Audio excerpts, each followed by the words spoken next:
Então, quando vocês abrirem a nossa sala, vocês vão ver essa atividade 2. E aí, vocês vão clicar aqui na atividade 2. Deixa eu colocar em ver atividade. Instruções. Dentro desse material, desse link, atividade, tipos e variáveis, é que vocês vão ter os materiais para estudar, certo? Tem o roteiro, eu sugiro que comece lendo o roteiro, aí depois vocês vão assistindo as videoaulas. Mais uma vez, eu escolhi videoaulas curtas, para que seja menos entediante. Então, mas de início você precisa estudar pelo roteiro. Eu vou abrir aqui o roteiro para vocês. O que é que vocês vão ver no roteiro? Primeiro, relembrando que agora a gente está trabalhando com Python.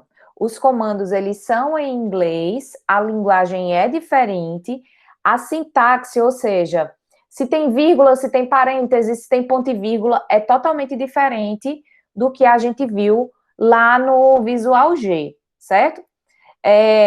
Relembrando que é uma variável ele é um espaço de memória, é como se a gente tivesse um armário onde guarda uma determinada informação, um armário, cada gavetinha dessa pode ser considerada uma variável, e a gente coloca um nome nessa variável, que eu chamo também de identificador. Então, cada gavetinha dessa, ela vai ter o identificador, e se você fizer ajuste, se você setar esse valor, ou seja, se você colocar, fazer atribuição, dentro da gavetinha vai estar guardando o valor. Então, toda variável, ela é um espaço de memória onde a gente pode guardar valores. Esses valores, eles só podem ser guardados se a gente tiver um identificador que eu chamo de identificador válido, certo? O que é um identificador válido? É o nome da variável, identificador, é esse nomezinho que eu estou colocando aqui na frente da gaveta. Eu coloquei como sendo X, mas existem outras alternativas de nomes de variáveis. O que é um nome de variável válidas? Podem ter letras maiúsculas e minúsculas, pode ter números e pode ter o símbolo que a gente chama de underline ou subscrito, tracinho embaixo. O que é que não pode acontecer para esse nome de variável iniciar com o número, ou seja, aqui a gente tem uma variável com o nome X. Eu poderia ter x2, x3, x10, x100, tudo juntinho, o nome X e o 100 e o número coladinho com ele. Mas eu não poderia começar com um número, ou seja, 1x, 2x, 3x, certo? Eu não posso também usar a palavra reservada. O que é uma palavra reservada? São palavrinhas, como é que eu posso dizer? São palavrinhas que o computador entende que são palavras especiais da linguagem de programação que vocês vão usar. Então, eu não posso usar if, eu não posso usar for, eu não posso usar print. São nomes que a gente não pode usar para ter o identificador de uma variável. E eu também não posso usar caracteres especiais, como o arroba e o %. Relembrando que alguns desses caracteres especiais são operadores, então por isso que a gente não pode colocar no nome da variável. Exemplos de... Vou colocar aqui a fonte maior, que eu sei que tem uma parte de vocês que assiste essa aula pelo celular. Exemplos de nomes válidos. Var, número, média, sem acento, soma, são nomes de variáveis válidos. O que são variáveis inválidos? O nome de uma variável que começa com número, vocês estão vendo que aqui está começando com 5 num, mas aqui eu poderia ter num 5. Poderia ter só num. São nomes válidos, mas começando com 5 não é válido. Colocar uma interrogação também não é válido. Colocar o operador mais também não é válido. Isso aqui são exemplos de operadores ou de identificadores que não são válidos. Aí a gente vai lembrar, ou na verdade aprender como é que faz para manipular variáveis, que é parecido com o Visual G, mas tem alguns comandos que são diferentes. Primeiro, o comando de atribuição, que usa o operador igual. Então, a variável A, ela recebe o valor 1. A variável B está recebendo 10, a variável C está recebendo 5 e assim por diante. Eu também posso fazer operações com isso. Então, aqui eu tenho soma, recebe o resultado dessa operação aqui. Outros comandos de operação aritmética, vocês já sabem. O mais, o menos, o asterisco para representar a multiplicação, o barra para representar a divisão. O operador igual, ele não é de comparação, ele é o operador de atribuição de valor, certo? Então, aqui tem exemplos de uso.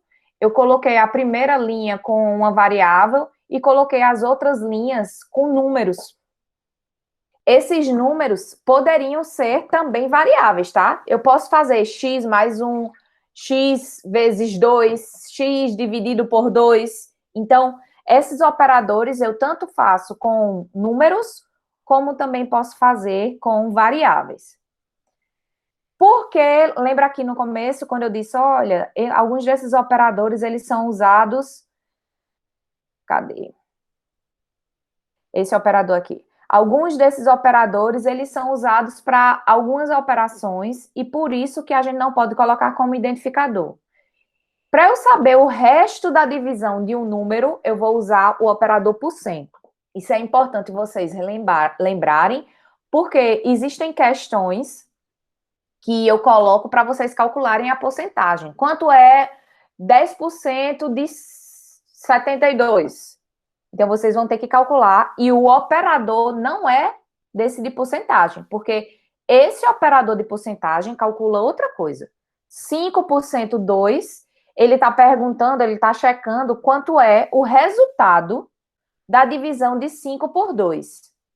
Aqui eu explico bem direitinho esse operador por cento. O que é o resto da divisão de um número, lembra? 5 dividido por 2, aqui, ó, para vocês se concentrarem. 5 dividido por 2 é 2. E sobra 1. Então, o resultado de 5% 2 é 1. O resultado de 5 mais 1 é 6. O resultado de 5 menos 1 é 4. E assim por diante. Que mais? Pronto. Para quem lembra da operação, como é que se calcula em matemática a operação de divisão? Aqui tem um exemplo. 9 dividido por 4 é 2. Por quê? 2 vezes 4 dá 8.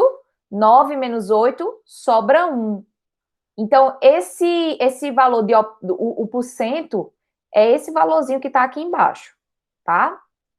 Quando é que a gente vai usar esse operador? Quando a gente estiver calculando se o número é par ou ímpar, porque o número é par se o resto da divisão desse número for 0. Ele é ímpar se o resto da divisão desse número por 2, aliás, esqueci desse detalhe, o resto da divisão do número por 2 for 0, ele é par. Se for 1, ele é ímpar. Aqui tem outros operadores. O resto da divisão de dois números realizados com barra é sempre um número ponto flutuante. O que é um número ponto flutuante? É aquele número que tem a vírgula, tá? Então, se eu uso 5 barra 2, o resultado vai ser 2,5. Mas se eu faço 5 barra, aqui, 5 barra 2, e os dois operadores, os dois operandos forem inteiros, o resultado vai ser inteiro. Então, se fosse 5 barra 2, o resultado daria 2, em vez de 2,5. Aqui, ó. 5 barra 2 é 2. É o número inteiro, é o número que fica antes da vírgula.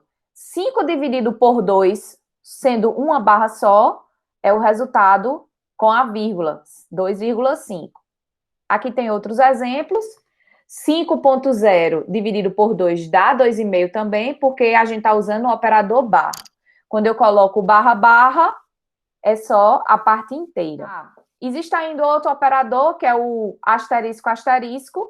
A gente sabe que, vamos voltar aqui para a nossa tabelinha, a gente sabe que o operador com um asterisco representa a multiplicação. Se eu coloco 2 asteriscos juntinhos assim, desse jeito, o resultado vai ser 2 elevado a 3.